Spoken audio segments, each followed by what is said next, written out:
चलिए जानते हैं आज की देश और दुनिया की सिलेक्टेड और काम की और 100 बड़ी खबरों को सिर्फ 10 मिनट में। पर अभी तक आपने इस वीडियो को लाइक नहीं किया है तो लाइक कर दें और चैनल को सब्सक्राइब कर दें।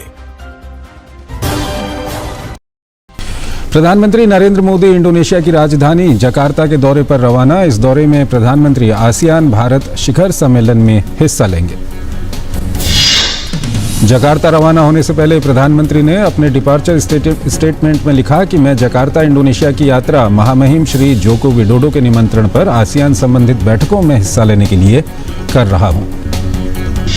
केंद्रीय मंत्री अनुराग सिंह ठाकुर ने प्रधानमंत्री नरेंद्र मोदी की अध्यक्षता में मंत्रिमंडल की बैठक में लिए गए फैसलों के विषय में जानकारी दी। अनुराग सिंह ठाकुर ने कहा कि कैबिनेट की बैठक में बैटरी एनर्जी स्टोरेज सिस्टम की स्थापना के लिए वायबिलिटी गैप फंडिंग की योजना की स्वीकृति की गई है। केंद्रीय मंत्री अनुराग सिंह ठाकुर ने कहा कि रिन्यूएबल एनर्जी में सरकार का 2030 तक 50% की मांग को खुद पूरा करने का लक्ष्य रखा है। अनुराग सिंह ठाकुर ने कहा कि कैबिनेट ने हिमाचल प्रदेश और उत्तराखंड में औद्योगिक विकास योजना 2017 के तहत 1164.53 करोड़ रुपए के अतिरिक्त आवंटन को मंजूरी दी है। G20 शिखर सम्मेलन के दौरान 8 से 10 सितंबर तक दिल्ली मेट्रो की सेवाएं सुबह 4 बजे से शुरू होंगी। हर 30 मिनट के अंतराल पर मेट्रो मिलेगी। दिल्ली यातायात पुलिस ने आम जनता से G20 शिखर सम्मेलन के दौरान इंडिया गेट और कर्तव्य पथ जैसे इलाकों में नहीं जाने का अनुरोध किया है। G20 शिखर सम्मेलन के चलते सुरक्षा एजेंसियां अलर्ट पर हैं। आज दिल्ली में एंटी टेरर स्क्वाड ने सुरक्षा व्यवस्था पर रखने के लिए मॉक ड्रिल की। G20 देशों के प्रतिनिधियों के लिए नई दिल्ली के इंदिरा गांधी अंतर्राष्ट्रीय हवाई अड्डे पर विशेष व्यवस्था की गई है। विदेशी प्रतिनिधियों के लिए विशेष निकास द्वार बनाए गए हैं और एक विशेष दल प्रतिनिधियों के आगमन और प्रस्थान का ध्यान रखेगा। दोस्तों, मुख्य समाचार में आगे बढ़ने से पहले आज के क्विज कॉन्टेस्ट का सवाल, जिसमें आप आसान से सवाल का जवाब देकर अपने जनरल नॉलेज को बढ़ा सकते हैं। आज का सवाल है, भारत का राष्ट्रीय पक्षी कौन सा है? सवाल का जवाब नीचे कमेंट बॉक्स में लिखें और साथ में अपना और अपने शहर का नाम भी लिखें। सही जवाब देने वाले लकी विजेता को चैनल की तरफ से मिलेगा एक शानदार उपहार। तो जानते हैं अगली बड़ी खबर क्या निकल के आ रही है। विदेशी प्रतिनिधियों के स्वागत के लिए नई दिल्ली के होटल भारतीय व्यंजनों की स्वादिष्ट रेंज के साथ पूरी तरह से तैयार हैं। द ललित होटल ने मेहमानों के लिए विशेष इंतजाम किए हैं। G20 शिखर सम्मेलन में खास मेहमानों को सोने चांदी के बर्तनों में खाना परोसा जाएगा। अलग अलग होटल के शेफ ने अपने मेन्यू तैयार किए हैं, उसी हिसाब से बर्तन डिजाइन कराए गए हैं। भारत मंडपम के पास अत्याधुनिक सुविधाओं से लैस अंतर्राष्ट्रीय मीडिया केंद्र बनाया गया है। यहाँ छोटे बड़े मीडिया ब्रीफिंग रूम भी हैं। बड़े ब्रीफिंग रूम में 300 से अधिक पत्रकार बैठ सकते हैं। अंतर्राष्ट्रीय मीडिया केंद्र पर भारत की प्रमुख डिजिटल उपलब्धियों को दर्शाने के लिए डिजिटल जोन भी बनाया गया है। अतिथि भारत के डिजी लॉकर की व्यवहारिक उपयोगिता के बारे में जानकारी प्राप्त कर सकते हैं। G20 शिखर सम्मेलन को लेकर पूरी दिल्ली को दुल्हन की तरह सजाया गया। सुप्रीम कोर्ट भी तिरंगे के रंग की लाइटों से जगमगा उठा।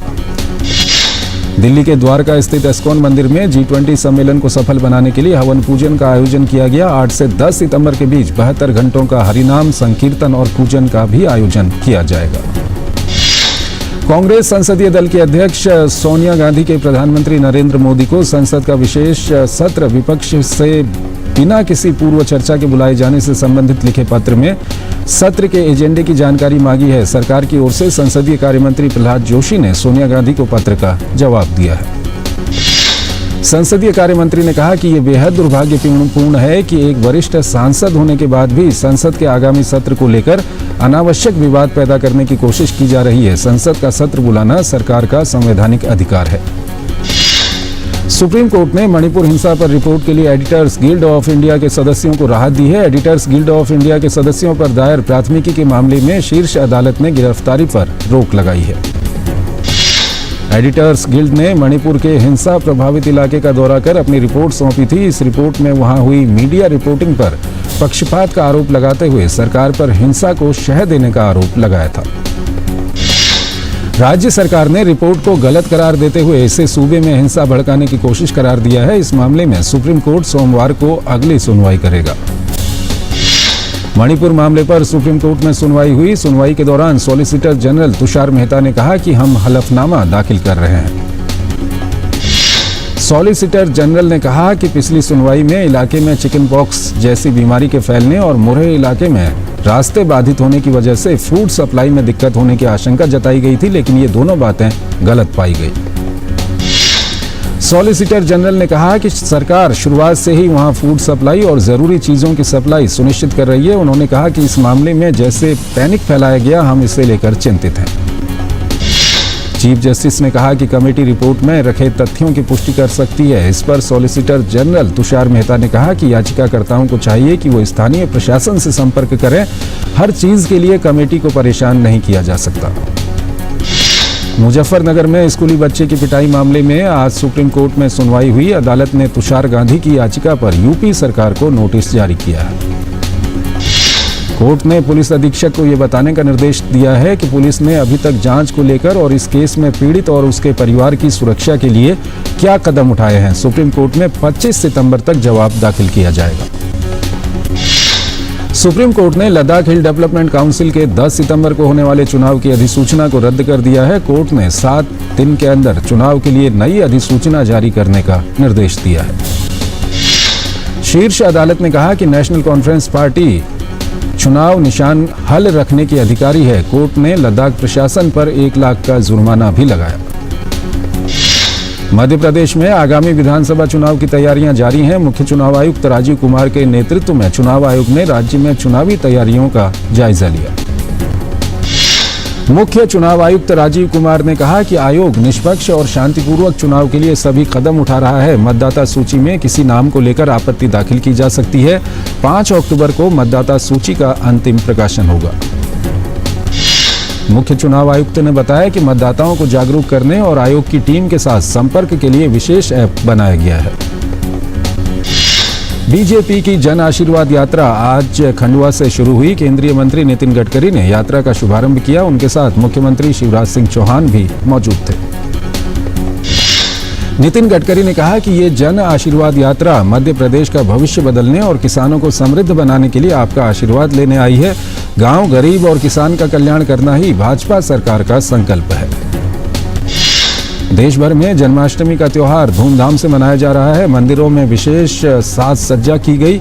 ओडिशा के भुवनेश्वर स्थित इस्कॉन मंदिर में भगवान कृष्ण के दर्शन के लिए भक्तों की भारी भीड़ जुटी। मथुरा में श्री कृष्ण जन्माष्टमी धूमधाम से मनाई जा रही है। मथुरा के श्री कृष्ण जन्मभूमि मंदिर को रंग बिरंगी लाइटों से सजाया गया। प्रसिद्ध कलाकार सुदर्शन पटनायक ने कृष्ण जन्माष्टमी के अवसर पर पूरी समुद्र तट पर रेत की एक मूर्ति बनाई और इसे भगवान कृष्ण और भारत की उपलब्धियों को समर्पित किया। मुंबई में आयोजित ग्लोबल फिनटेक फेस्टिवल में आरबीआई गवर्नर शक्तिकांत दास ने कहा कि भारतीय फिनटेक उद्योग 2030 तक लगभग 200 बिलियन अमेरिकी डॉलर का राजस्व उत्पन्न कर देगा। शक्तिकांत दास ने फिनटेक कंपनियों से आरबीआई के साथ एक स्वनियामक संगठन की संभावित संरचना पर चर्चा के लिए आगे आने की अपील की। साथ ही दास ने कहा कि उन्हें उम्मीद है कि अगले साल 2024 जीएफएफ संस्करण में इसे पूरा कर लिया जाएगा। अरबपति कारोबारी अनिल अग्रवाल की वेदांता रिसोर्सेज लिमिटेड ने जाम्बिया की एक कॉपर माइन कंपनी का मालिकाना हक वापस ले लिया है। 4 साल तक कानूनी लड़ाई के बाद कंपनी ने यह अधिकार हासिल किया है। टाटा कंज्यूमर प्रोडक्ट्स भारतीय स्नैक फूड ब्रांड हल्दीराम में कम से कम 51% हिस्सेदारी खरीदने की संभावनाओं की तलाश कर रही है। उतार चढ़ाव भरे कारोबार के बीच भारतीय शेयर बाजार लगातार चौथे दिन तेजी के साथ बंद हुआ। सेंसेक्स 100 अंक चढ़कर 65,880.52 पर बंद हुआ।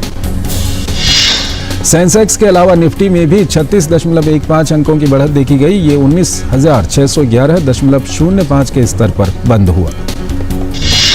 निजी जीवन बीमा कंपनी अविवा लाइफ इंश्योरेंस ने Aviva signature 3D term plan launch किया है। इस प्लान में ग्राहकों को कस्टमाइजेशन के कई विकल्प मिलेंगे।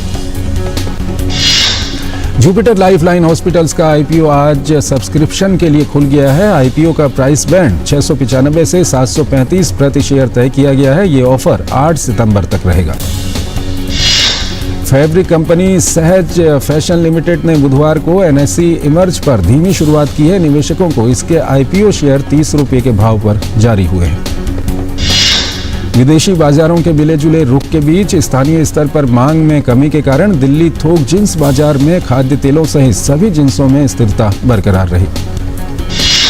दवा कंपनी इंडस्विफ्ट लैबोरेटरीज अपने दवा विनिर्माण में इस्तेमाल होने वाले एपीआई और क्रैम्प कारोबार को इंडिया रिसर्चेज फंड को 1,650 करोड़ रुपए में बेचेगी। अमेरिकी डॉलर के मुकाबले रुपया 10 पैसे की गिरावट के साथ 83.14 प्रति डॉलर के अपने सर्वकालिक निचले स्तर पर आ गया।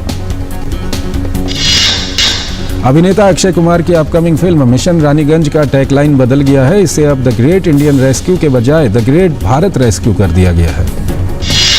साउथ सुपरस्टार राम पोथिनेनी की फिल्म स्कंदा की नई रिलीज डेट सामने आ गई है। पूरे भारत में यह फिल्म 28 सितंबर को रिलीज होगी। सुपरहिट फिल्म गदर 2 के डायरेक्टर अनिल शर्मा ने कहा है कि फिल्म में 5 से 6 हजार लोगों ने बिना पैसे लिए काम किया, क्योंकि पिछली गदर उन्हें काफी पसंद आई थी। मशहूर फिल्म डायरेक्टर राकेश रोशन आज 74 साल के हो गए। उन्होंने खून भरी मांग, करण अर्जुन, कहो ना प्यार है और कोई मिल गया जैसी बेहतरीन फिल्में डायरेक्ट की हैं। बॉलीवुड एक्ट्रेस करीना कपूर ने कहा है कि उन्हें इस बात पर बहुत गुस्सा आता है कि लोग उन्हें सिर्फ 2 किरदारों पू और गीत के लिए याद करते हैं, इसलिए अब वो अलग अलग किरदार करना चाहती हैं। अभिनेता विक्की कौशल ने कहा कि बचपन में अपने लुक्स और पर्सनैलिटी के चलते उन्हें काफी झिझक होती थी, इस वजह से उन्हें एंजाइटी भी होती थी।